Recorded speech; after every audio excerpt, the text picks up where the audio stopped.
बिस्मिल्लाहिर्रहमानिर्रहीम। अस्सलाम वालेकुम स्टूडेंट्स। आज हम जो है एक नई चीज़ के साथ आपके सामने हाजिर हुए हैं।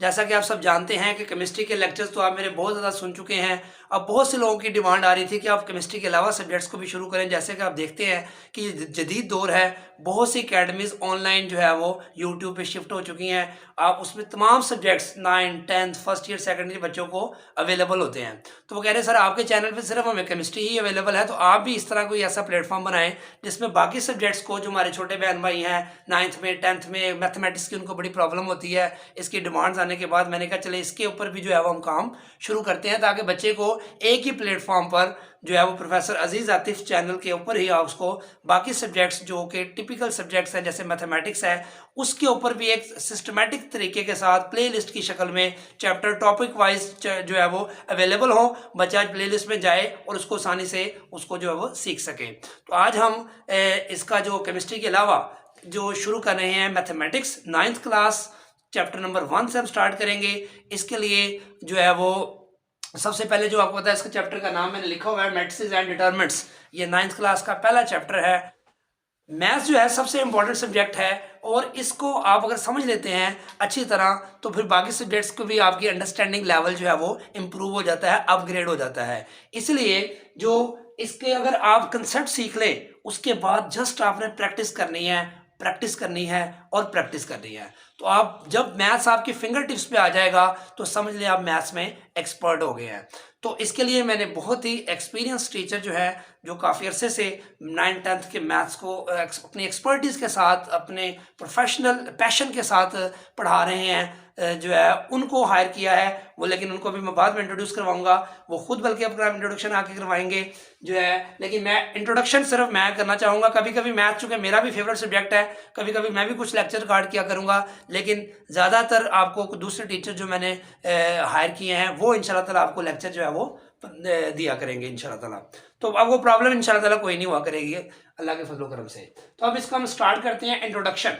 तो मैट्रिसेस और डिटरमिनेंट्स का जो इंट्रोडक्शन है उसके मतलब ये है कि ये किन किन फील्ड्स में इस्तेमाल होता है। तो सबसे पहले तो आपके सामने मैथ्स में ये बहुत ज़्यादा इस्तेमाल होता है और मैथ आपको पता है मदर ऑफ ऑल साइंसेज है। तो जब मैथ में जब इस्तेमाल है तो बाकी सब्जेक्ट्स के अंदर भी कहीं ना कहीं मैथ आता है, तो इसका कहीं ना कहीं इस्तेमाल बाकी सब्जेक्ट्स में भी ऑटोमेटिकली आ जाता है। उसके बाद फिजिक्स है, इसके अंदर भी इसका इस्तेमाल है, लेकिन चूंकि फिजिक्स एक साइंस का सब्जेक्ट है, अभी आप जो बच्चे प्री 9th या 9th क्लास में बैठे हुए हैं उनको फिजिक्स का अभी जिस तरह ये पहला लेक्चर आप सुन रहे होंगे, तो अगर आपने फिजिक्स का लेक्चर भी साथ आपके पैरेलल, अगर आप साइंस स्टूडेंट हैं तो फिजिक्स का सब्जेक्ट भी आप डिस्कस करेंगे, केमिस्ट्री डिस्कस करेंगे, बायोलॉजी डिस्कस करेंगे, इस तरह तो आपको पता चल जाएगा। लेकिन फिलहाल आप यही रखें जहन में कि फिजिक्स एक साइंस सब्जेक्ट है जिसमें मैटर्स को हम डिस्कस करते हैं और उसमें भी इसका कहीं ना कहीं यूज़ होता है, जिसकी तफसील यहाँ पे हम फिलहाल डिस्कस नहीं कर सकते।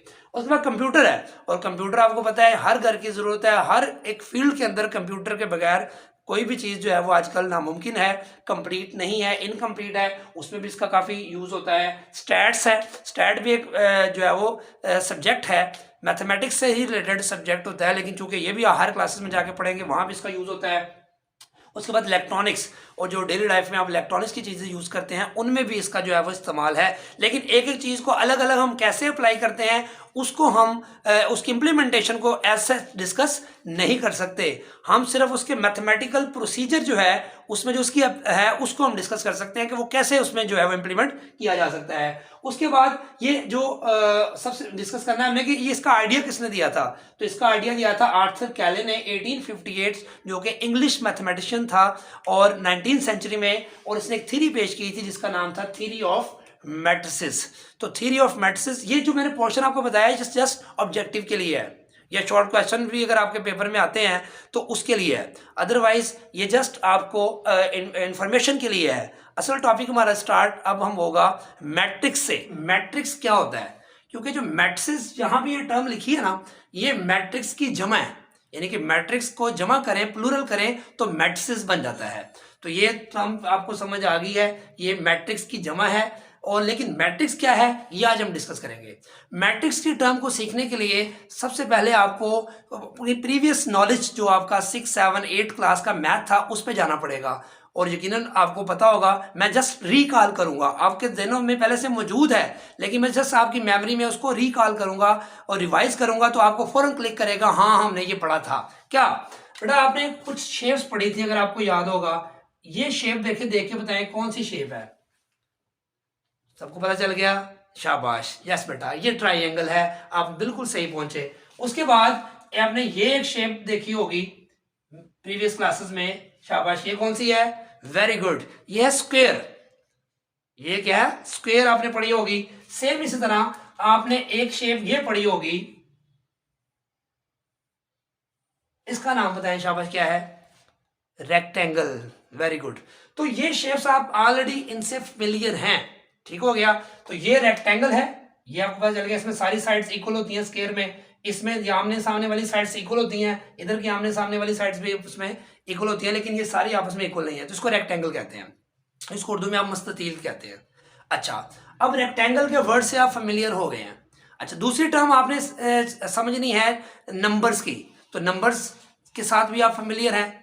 नंबर आप टर्म जानते हैं, मोबाइल नंबर आप याद करते हैं, आप बाजार से कोई चीज़ खरीदने जाते हैं तो पैसों की लेन देन करते हैं, 500 600 1000, ये भी नंबर्स हैं। इस तरह आप टेस्ट देते हैं, कोई आप 20 नंबर का टेस्ट देते हैं, उसमें आपके 10 नंबर आते हैं, तो नंबर जो आप काउंटिंग है जो आपने याद की हुई है, और आपको पता है काउंटिंग में 1 से आप स्टार्ट करते हैं नॉर्मली, लेकिन आपके किसी टेस्ट में 0 नंबर भी आते हैं, तो 0 भी नंबर है, ये आपने याद रखना है। तो नंबर्स आपने याद रखने हैं, क्या होते हैं, 0 1 2 3 अप टू सो ऑन।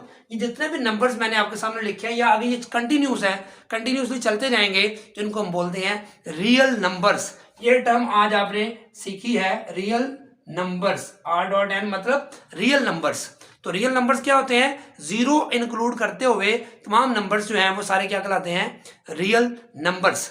अब आपको मैंने 2 टर्म्स जो है वो सिखा दी हैं या उसको रिवाइज कर दिया, एक रियल नंबर्स, वो आपको पता है 1 2 3 सारे नंबर जितने भी होंगे, और रेक्टेंगल, ठीक हो गया। अब हम सीखेंगे मैट्रिक्स टर्म क्या होती है। मैट्रिक्स टर्म बेटा समझनी है हमने, अब इन 2 चीजों को हमने यूज करना है, हमने इन नंबर्स को, इन रियल नंबर्स की कलेक्शन कर देनी है रेक्टेंगल की शक्ल में।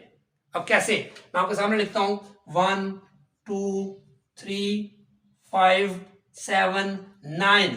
देखिए ये रेक्टेंगल की शेप में मैंने नंबर्स को कलेक्ट कर लिया है, जमा कर लिया है, एक जगह पे इकट्ठा लिख लिया है।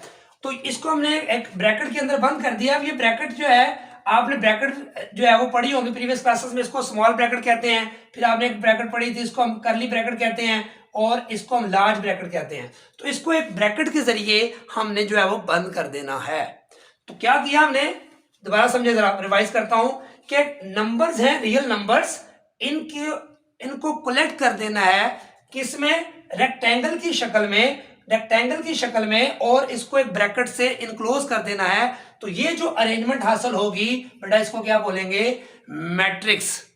क्लियर होगी बात। तो मैट्रिक्स क्या है, रेक्टेंगुलर अरे है, या क्या कहेंगे, कलेक्शन ऑफ रियल नंबर्स है, कलेक्शन ऑफ रियल नंबर्स है, और उसको बाद में क्या करना है, जो है वो ब्रैकेट से बंद कर देना है। तो ये आपके पास ये मैट्रिक्स कहलाएगा। और ये जो नंबर दरमियान में लिखे हुए हैं, इसको हम एंट्रीज भी बोलते हैं मैट्रिक्स की, और इनको एलिमेंट्स ऑफ मैट्रिक्स भी कहते हैं। और इसके बाद इसको रिप्रेजेंट किससे करते हैं, कैपिटल लेटर, जो इंग्लिश लेटर्स हैं ABC, उससे हम इसको रिप्रेजेंट करते हैं। तो ये हमारा सिंपल मैट्रिक्स का इंट्रोडक्शन है। इसकी 1-2 एग्जांपल्स और भी हम लिख सकते हैं, 4 5 6 7 8 और 9। इसको भी आप ब्रैकेट के जरिए इनक्लोज कर दें, तो ये भी एक मैट्रिक्स कोई और बन गई है। इसी तरह इस मैट्रिक्स की आगे कितने टाइप्स हैं, इसके अंदर जो मजीद तफसील है वो हम नेक्स्ट लेक्चर में डिस्कस करेंगे। अभी सिर्फ मैंने आपको एक टर्म सिखाई है, व्हाट इज मैट्रिक्स। तो क्या है मैट्रिक्स, बच्चे रिवाइज करें कि जो है रियल नंबर्स को रेक्टेंगल की शक्ल में अरेंज करके उसको ब्रैकेट में इनक्लोज कर देना, ये मैट्रिक्स कहलाता है। और जिन नंबर्स को आप मैट्रिक्स में अरेंज करते हैं, उन मैट्रिक्स के लिए उन नंबर्स के लिए हम टर्म यूज करेंगे एलिमेंट्स या एंट्रीज ऑफ अ मैट्रिक्स। ये बात याद रखनी है। और मैट्रिक्स को रिप्रेजेंट किससे करना है, इंग्लिश लेटर्स ABC कैपिटल। याद रख लेंगे। और मैट्रिसेस जो होता है वो मैट्रिक्स की जमा को कहते हैं। अब इससे रिलेटेड क्या क्वेश्चंस आने हैं, इसकी तफसील और इसके अंदर फर्दर टर्म्स क्या हैं, हम बहुत स्लो लेके चलेंगे, क्योंकि आप बेटा अभी 8th क्लास से डायरेक्ट, कई बच्चे 7th क्लास से जंप करके डायरेक्ट प्री 9th में आ जाते हैं, उनके लिए भी ये लेक्चर है, ताकि वो बड़े स्लोली और आराम से, बड़े बच्चों को तो हम छोटे छोटे लेक्चर में भी समझा सकते हैं, इंटर के या ग्रेजुएशन के जो स्टूडेंट्स होते हैं, एमएससी के स्टूडेंट होते हैं, लेकिन ये जो कि प्री 9th और 9th दोनों के लिए लेक्चर है, इसलिए लेक्चर थोड़ा सा लेंथी होगा ज़रूर, लेकिन हमने कंसेप्ट सीखना है कि पेपर में अगर डेफिनेशन आती है कि मैट्रिक्स को डिफाइन करें, तो आपको डिफाइन करना आना चाहिए, उसके अंदर जो टर्म्स इस्तेमाल हो रही हैं उसको एक एक करके मैंने तफसील से बयान कर दिया है। अब इस मैट्रिक्स के अंदर क्या चीज़ें हैं और उसको कैसे रिप्रेजेंट करना है, उसको कैसे याद रखना है, उसको हम नेक्स्ट लेक्चर में डिस्कस करेंगे। दुआ में याद रखिएगा, इस डेफिनेशन को याद करें, शॉर्ट क्वेश्चन में आएगी। अल्लाह हाफिज़।